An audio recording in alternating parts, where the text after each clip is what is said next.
Hello there, only one Kenobi here, only one. I'm on the wrong page. One more time. Hello there, only one Kenobi here, only one. I thought I'd start the video on JediNews.com, and it's all about the plastic bubble being safe. And also, I've not talked about the SDCC reveals or whatever you want to call them, so I will show you those as well. But this was really good news, and I tell you one thing about the news of the TVC bubble being safe. Number one, commiserations to anybody else, because I know that there are Black Series collectors who are not happy that they can't see their product. And I don't see why we should be eliminating the plastic like this, given if you look at what you throw away in a supermarket, which I've always been conscious I recycle. I've been, someone who likes to adhere to that, and do recycling and stuff. But more and more in the last few years, I've been looking at what excess plastic gets put away, thrown away. And, instead of, I don't know, man, the supermarkets should do their bit more so than these products here. And not being able to see your product in a box is bad, because, people could be scammed and you could be getting a dodgy paint job or whatever. So it's a nightmare overall, but still for myself and my 3 3/4 inch friends, this is very good news, and it means I can breathe easy and enjoy all these other new products that are coming out, because every reveal they've done recently, I've been wincing and stressed, because I felt, and we all felt, we had till 2023 for them to finish the 96, plus other things like Dooku, and now we can breathe easy. Things like Dooku will come, I hope, although we've been waiting for Dooku since 2017 and longer. Well, and the rest, longer than that, since I've been collecting the TVC in 2015. But now they have come out, and I will read the article here. It's been spun around on numerous different people in the community's pages, but the title here by James Burns on the 21st of July 2022, is that today? No, today is the 22nd. It says, plastic-free packaging update from Hasbro and the Vintage Collection Retro Bubbles stays, or stay. And down we go here, we'll blah-de-blah on to this section here. This is what everyone has been cropping and sharing. It says, our goal does not include packaging for fan collectible products like 3.75 action figures, where packaging is part of the product experience and typically retained intact for fan display and collections. Those lines include the Star Wars Vintage Collection and Retro, as well as other collectible brands such as Marvel Retro and the G.I. Joe Retro, in support of Hasbro's lower carbon strategy and blah-de-blah-de-blah. Hasbro, with the support of committed to doing there, and that is all I really want to say. That's it. So the TVC looks like it's going to be safe. And just to move on without any more blabber, because I do empathize with anyone who is gonna suffer, I will say this, that I can now breathe easy, and I'm going to show you some images here from Facebook pages. John Miko in the Vintage Collection group, and Augustin from that group as well. These are images from SDCC. I can now breathe easy and enjoy these items that are coming out, because at the end of the day, if Kenner were around today, to quote Boss Bounty, what would they be doing? Well, they would be giving you figures and characters from the new properties, products, whatever you want to call them, shows. And as you saw in that previous image, let's go back to Miko's images, this card back, or back of a card back, is showing you what is coming up. And you've got there Cal Kestis, you've got Cassian Andor. I love the look of this Andor figure. He gets a lot of criticism, Andor. I liked him in Rogue One, and I've got high hopes for this new show, and I think that's an awesome looking figure, that. This Val Sartha, and then you got the artillery stormtrooper from Mandalorian. Oh, this Luke Skywalker looks incredible. I can't wait for that Luke. Look at it. You can see the silver buckle. The hairstyle is just bob on. I think that is going to be an awesome Luke Skywalker. I'm glad it's a black cape. It's all about the black cape for me, for Luke. I know that correctly, or, it was a brown cape in Jedi, except for the lighting made it look black. But don't forget what he did with that. He left it in the Rancor pit. So it's, this is his new one. And it's black, just like that outfit. It was definitely black when he was facing off with the Emperor Invader. And the Purge Trooper and all that. So anyway, that's that. And then obviously there's these other images. But the thing is that ever since this whole thing of the plastic bubble has been discussed, I've been nervous and wincing whenever they've shown reveals like this. Like there's no 96 figures seen here. But they're all good-looking figures, I'll give you that. But I've just been nervous thinking, well, they've only got a certain amount of time to do this stuff. Loads of characters they need to do. The AT-AT driver is the top of my list now. I mean, my channel, if you're new here and you're just clicking on, I started to forecast what they could do.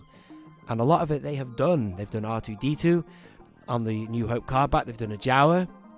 I'll talk about the Jawa in a minute. What else? They've done everything now, pretty much, that I wanted. Lobot. But the AT-AT driver is outstanding. Also, the AT-ST driver they've done. My God, and my channel started 5 years ago, and I was talking about all those characters.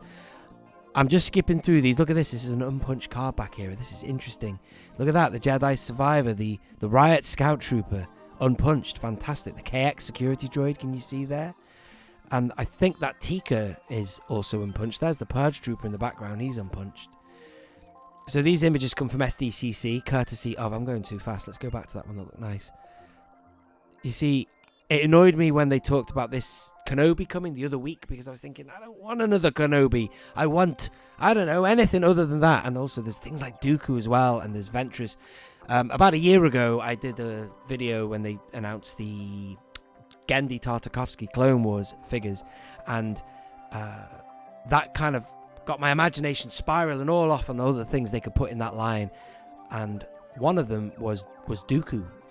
I would prefer Dooku on an Attack of the Clones card, but, you know, Dooku, Ventress, Grievous, they could repack all those figures. And they're good figures to repack, because Grievous is really expensive. Excuse me. Yeah, I don't know why I get these things off the wall, because you can't see them. Well, you'll see me in a small kind of box in the screen here, but there's that Grievous that I'm talking about, and I can obviously put the appropriate image up as well for you when I've edited the video. That's a really... crying out for a reissue, because he's expensive on the secondary market. It's a great figure. You could bring him out on the Revenge of the Sith, but you could put him in that Genndy line, as they should. So I don't know where Dooku's going to end up, but the thing is, I love this, you see now. We can kind of relax and know that they're going to get round to doing the 96 and bring out these other characters, and I hope they just drip them in with all this other good stuff, man. Kenobi I liked. It was a decent enough show, and the figures are looking really good. Let me just spin on here. Where the hell am I? Purge Trooper there. And then there was other things I want to discuss. There he is now. The Jawa. Now, this is where I've got a bit of an issue with Hasbro. That is what the Jawa should have looked like on the New Hope card back that they brought out. Instead, they copped out and repacked that Black Series one, which I thought was crap. That's what I always dreamt a New Hope Jawa would look like on the classic vintage card back. But you can't have it all. But that's just another thing where Hasbro have blundered, I'd say. But that's a good looking Jawa. Now you could, God, open that Tika and spread him round as far as you want, you know. Army build him to the max. Bring out a Sandcrawler, Hasbro, for HasLab, please. And then that's pretty much all I want to say. Aha, R2SHW, Antok Merrick's droid. That's a great image of it. Nice. If you want an accurate droid in your Blue Leader X-Swing, then you've got it there now. Nice card back as well. Awesome, actually. I like that. Nice little bit of a view of, what's it called now? Was it not Jeddah? That was the other one. It was called Scarif. Yes, the Battle of Scarif, R2. Scarif. Let's spin on now. I think that is all there is to say. These figures, I'm yet to receive them. But this is the final thing now. These retro collections here, these also make my heart sigh a little bit, because, you know, this is these are beautiful card backs, these. And these aren't figures I want loose. They aren't figures I want loose. I want good figures like you saw previously, earlier on in the show, where I showed you the Tika and the Obi-Wan in the bluey outfit. But these, like, for example, like, he could be incredible if he was done modern.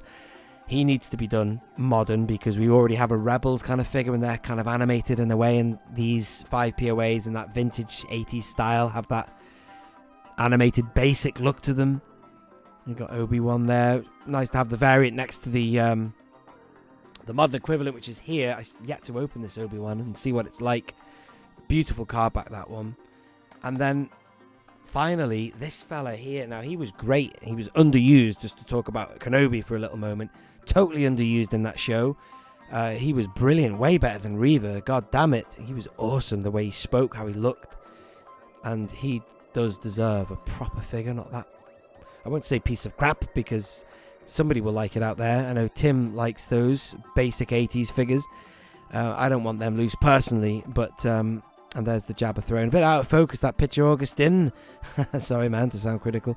And some ones we have already seen. There you've got the Bespin guards there, which I can't wait to get hold of them. I'm just quite excited. Actually, I'm very excited, but there was a twist in my own mind, right? If they were to get rid of it, I would be happy because I'm full. I'm now out of this room on the landing outside, man, with some of my figures. But inside this room will be the select best, you know, I'm talking the original trilogy and the prequels there, and other tasty items from TVC. All the other crap, as in The Last Jedi, and I'm sorry if you like that film, and also The Rise of Skywalker, are outside this room. The select items are in here. Anyway, I think I have kind of gone through all the images there. There's the rescue set. I'm just skipping through here. Thank you, Augustine, for the images from the SDCC. San Diego Comic-Con 2022. Thank you, John Miko, as well, for also supplying some images, and also for Jedi News there. Check out that. I will leave a link to that article in the description of this video.